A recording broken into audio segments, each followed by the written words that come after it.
Democrats today have completely lost it. As the midterms approach, they are loudly pushing nonsense like calling Donald Trump an authoritarian. Never mind that in just 4 months, he's gone 16-0 in Supreme Court cases, fixing the messes that they've created. Still, they shamelessly throw around comparisons to Hitler. I submit to you that the evidence I'm about to present, the Democrats and the progressive left are a bunch of miserable, creepy, un-American, hate-filled authoritarians who only love a system that's rigged. And the reason why they are so low in the polls today is because the American people are finding out the truth, which is what we're about to go over. Now, I'm going to be a little rough in this one, so let's get into it. Hey guys, welcome to RPW Media. Look, this is a video that's going to be a little different from what I normally do.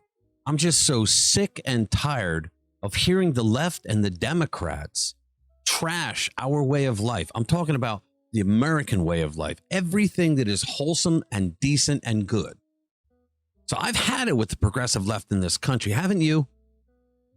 To them, anything and anyone that pushes even slightly against anything they believe in is automatically compared to Hitler. They brand conservatives, especially Trump supporters, as dumb, violent extremists. And why?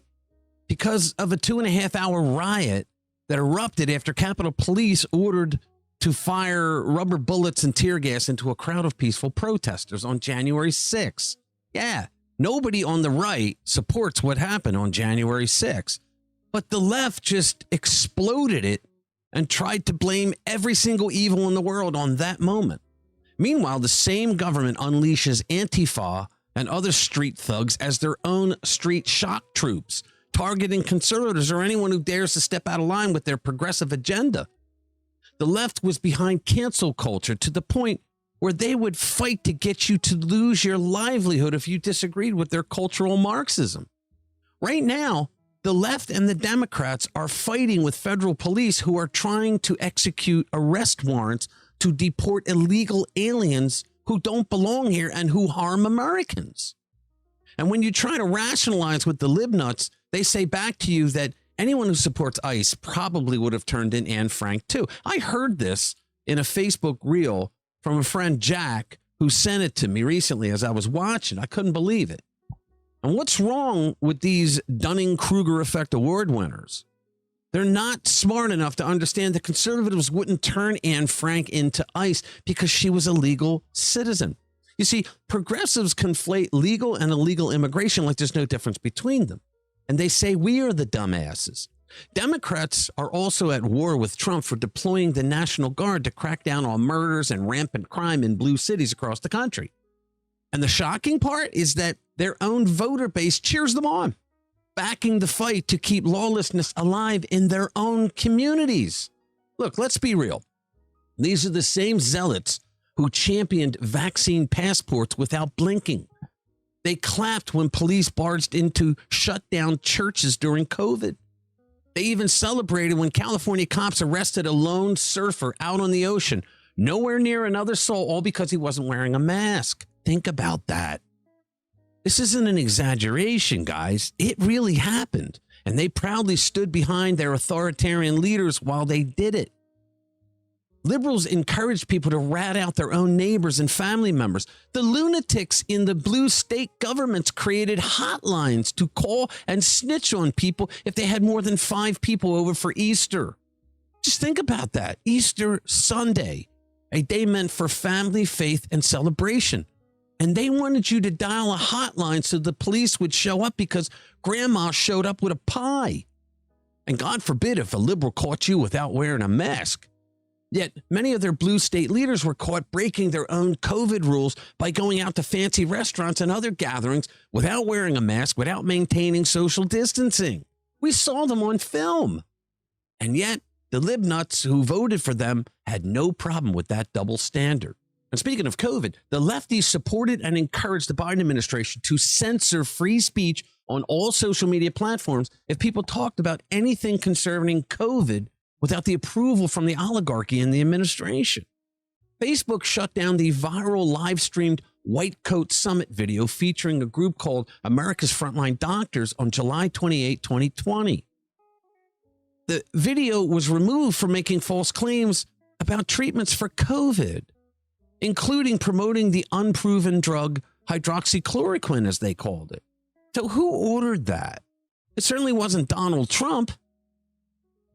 Think of the number of lives that ended because possibly people who caught COVID couldn't get information about treatments that these doctors who were being censored were claiming were working for their patients.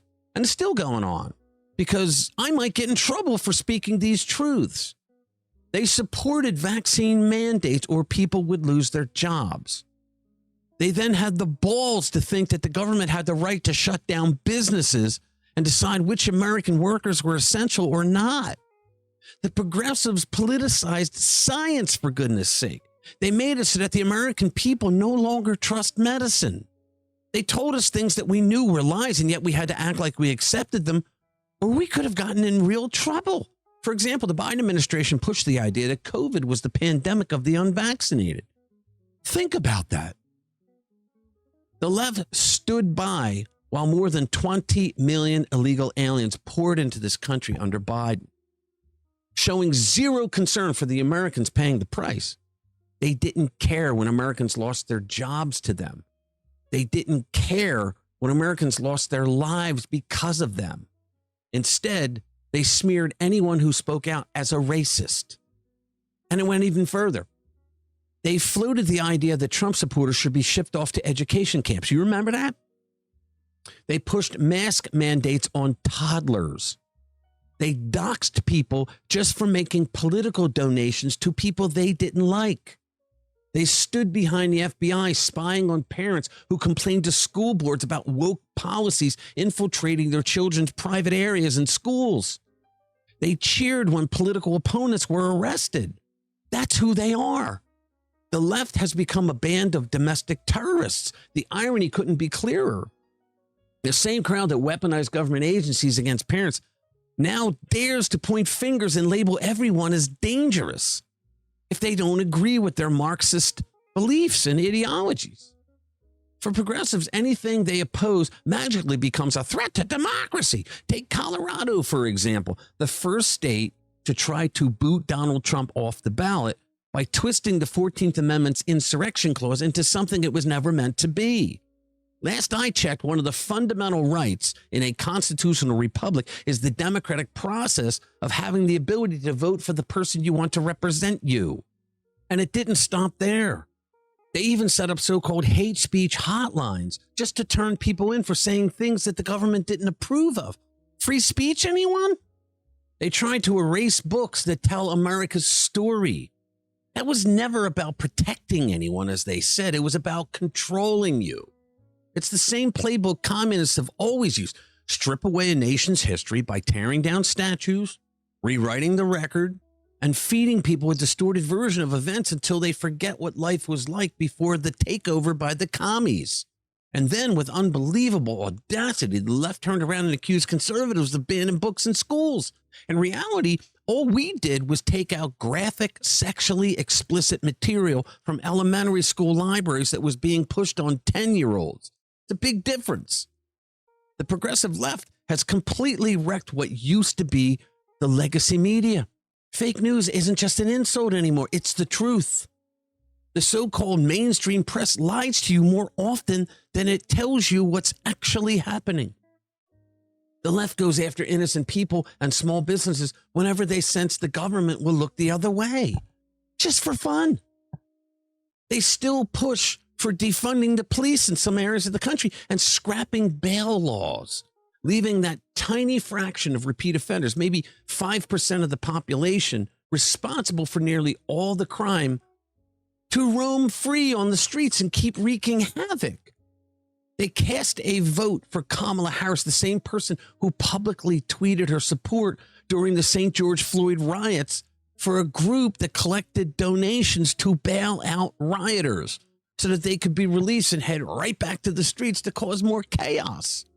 In a nutshell, can you name a single department that the Democrats have not corrupted or destroyed in government? Democrats and the progressive left ruin everything they touch. Now, that's the truth. It's not polished. It's not polite. just the truth. Now, the beautiful part is that this isn't the end. I'm just pointing out what they've done in the past so that you never forget what the left is like when they're in power. This is the beginning of Americans taking their country back. The left can scream, censor, and manipulate all they want, but they can't erase the truth. They can't erase their own history. America is stronger than their lies, and the people are finally ready to push back. All right, thank you for watching. I'll see you in the next one.